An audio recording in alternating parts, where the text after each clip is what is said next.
La realidad que reflejan los diarios, portales, las redes sociales y también los diversos y variados medios de comunicación.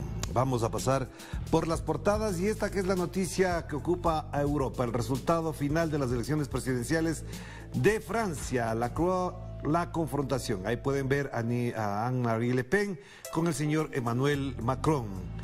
Korsmatran dice, se prenden los mismos, es decir, están los mismos, se agarran los mismos, podríamos traducir en buen latino, pero ahí están los dos rostros de los finalistas. Y en cambio el titular de Liberación, en cambio, habla terriblemente de una situación distinta, es decir, verdaderamente es un asco, otra vez un verdadero asco para Liberación, esta final entre los dos postulantes de la derecha, la una más fascista que el otro, pero lo mismo en la práctica. Ya veremos lo que ocurre en la segunda vuelta. El resultado final evidentemente da cuenta de una polarización bastante marcada. Lastimosamente, Emmanuel Macron se instala como el ganador porque efectivamente para confrontar con la derecha y desplazar a la izquierda se elevó al grado de populista de derecha, como dicen algunos analistas. Pero tenemos ahí varios resultados. La izquierda alcanzó un tercer lugar con Mélenchon y el resultado final se lo verá en las próximas semanas. Ahí tienen ustedes lo que dice el ABC de España. Macron resiste, el titular, el verbo es muy importante, resiste con el 27,4% de apoyos frente al 24,1% de Marine Le Pen. Ahí tienen, ambos lucharán por la presidencia de Francia en la segunda vuelta tras confirmarse la debacle de los partidos históricos de la izquierda y la derecha, que es lo que más han analizado y han reflexionado los especialistas en el tema. Y el titular principal del ABC de España dice: el coste de la macroestructura del gobierno se dispara un 30% desde la llegada de Sánchez. Están muy preocupados en qué se ocupa el presupuesto del Estado. La pandemia y la crisis energética no han frenado el gasto en asesores y personal de confianza, que ha crecido un 60% respecto a la época de Rajoy. Siguen en su campaña derechista. No con eso queremos alabar la gestión de Pedro Sánchez, pero para la derecha, mientras menos Estado exista, pues para ellos más negocios habrá. Así es. Pasamos a La Hora, que también fue un acontecimiento el día de ayer en América Latina, particularmente después de 4 años y 6 meses sale de la cárcel Jorge Glass Espidel, el ex vicepresidente de la República del Ecuador. El titular de La Hora evidentemente va por esa vía de estigmatizar el hecho. El correísmo celebra la liberación de Glass y el gobierno apela. El correísmo, habría que revisar nada más la cantidad de gente que se golpeó en las carreteras de los pueblos por donde pasó en su recorrido desde la ciudad de La Tacunga Jorge Glass hasta la ciudad de Guayaquil, para saber que no solamente celebró el correísmo, porque efectivamente hay un voto, una popularidad oculta gracias a la represión que existe contra quienes siguen al correísmo. Pese a que el ex vicepresidente tiene 2 sentencias en firme, salió libre. No es que pese.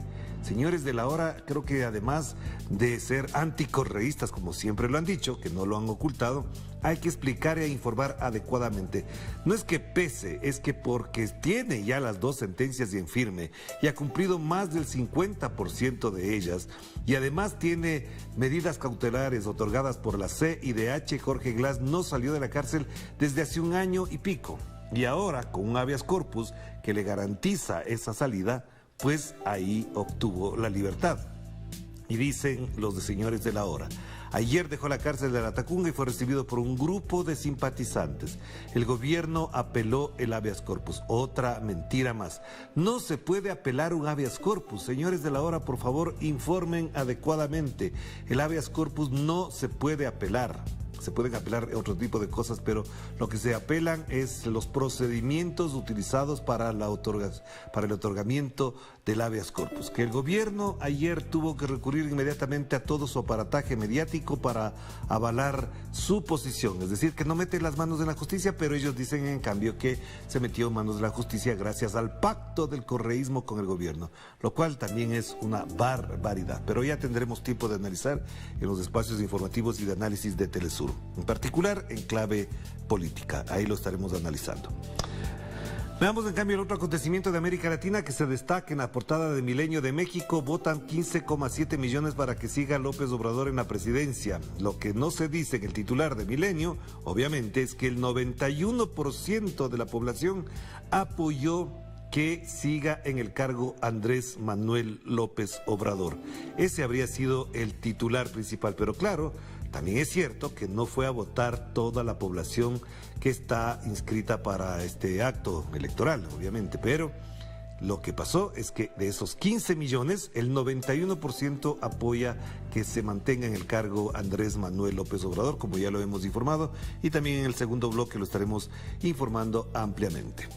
Pasamos a la portada de Página 12, un tema muy importante para América Latina y el mundo en general, pero que tiene que destacarse permanentemente, si no parecería que nos quedamos ahí colgados de un eslogan. Hay que buscar el dinero escondido en las guaridas fiscales, es el trabajo de Página 12, y dice: dos prestigiosos organismos internacionales, Oxfam y la Red de Justicia Fiscal, se pronunciaron en apoyo al proyecto de ley de los senadores del Frente de Todos que impulsa el pago al FMI con los dólares fugados al exterior que no estén declarados en Argentina.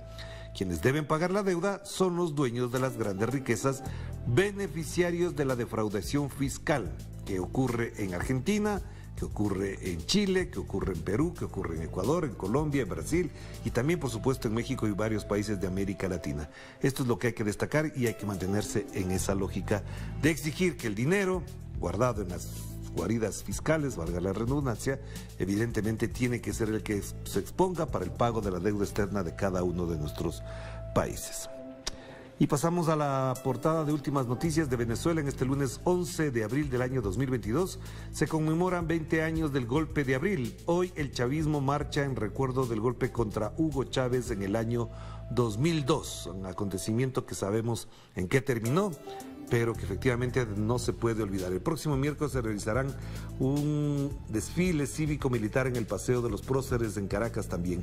Y en la mañana de este lunes se instala en la Casa Amarilla la Cumbre Internacional contra el Fascismo, con casi 200 invitados de 5 continentes. Lamentablemente no podemos estar ahí, pero nos habría encantado hacer además parte del grupo de personas que debatan, que discutan, que hablen sobre este acontecimiento, pero sobre todo contra el fascismo que se ha ido incrementando en nuestro planeta. De esto estaremos informando en nuestros espacios informativos, pero también en los espacios de opinión habrá invitados para reflexionar a propósito de este gran encuentro en Caracas desde este día lunes. Pasamos a la República de Perú. Para variar, siguen con la misma lógica, solo los aprueban el 19% de los peruanos y el 15%, el 19% para Pedro Castillo y el 15% para María del Carmen Alba, que es la presidenta del Congreso de Perú. Esto es lo que dice la República. En tanto, cobra fuerza el adelanto de elecciones generales, que habría que decir, estamos promoviendo. Esto debería decir la República, estamos promoviendo como medio de comunicación, actor político y parte del esquema de la derecha peruana. Si es que son más transparentes, deberían poner eso con absoluta claridad. ¿Qué dicen aquí? El 75% rechazó el toque de queda del 5 de abril, el 63% que opinó que el presidente debería renunciar. Esta es la respuesta que tienen en el Perú. Y acá, aliados de la izquierda bloquearían elección de miembros del Tribunal Constitucional. Por supuesto, siempre que sea la izquierda, para ellos es un problemita, es un grave problema. Vamos con los portales informativos, una noticia de última hora. Hace pocos minutos se difundió esta noticia que el ejército ruso destruyó con misiles Kalibr equipos de sistemas de defensa aérea S-300 suministrados a Ucrania desde Europa. Es decir, se sigue alimentando. Hace pocas horas también se conoció que más países le apoyan con dinero y armas a Ucrania en su guerra contra Rusia. Ese es el involucramiento indirecto de Europa. Después, cuando quede destruida Ucrania, cuando ya no exista nada, ¿qué dirán? Se lavarán las manos y dirán, ya fue culpa de ellos. Eso normalmente ha pasado. Así que esta es la noticia de última hora en el portal RT. Aquí tienen la información de Telesur en su portal informativo. Dice: ciudadanos deciden que López Obrador continúe en la presidencia de México. Entre el 90,3 y 91,9% de los participantes en el inédito referéndum votó porque López Obrador continúe en la presidencia. Ya hay un recuento casi final y esa es la cifra que se maneja en la parte oficial. En el costado derecho, Donetsk denuncia cerca de 40 ataques ucranianos este lunes. El expresidente de Bolivia, Evo Morales, denuncia campaña contra el MAS. Esto lo hemos dicho, además, que está desde hace más de un año en esa campaña a la derecha. Y Venezuela realizará la cumbre internacional contra el fascismo a partir de este lunes, como le informábamos, a partir del portal de la portada de Últimas Noticias. Y la agencia EFE triunfa el sí a favor de López Obrador con una participación insuficiente, con una participación inferior al 20%. El presidente Manuel López Obrador obtuvo este domingo el abrumador apoyo del 90% de los votantes en la consulta de revocación para que prosiga su mandato hasta el año 2024. Ojo con este detalle, utilizarán esto como el gran hándicap para fastidiar, para hacer oposición a Manuel López Obrador. Es decir, que la gente no fue a votar. ¿Y por qué no fue a votar?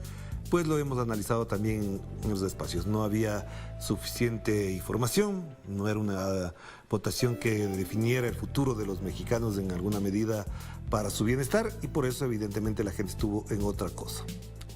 Vamos a cerrar esta primera parte y enseguida volvemos con más de Enclave Mediática.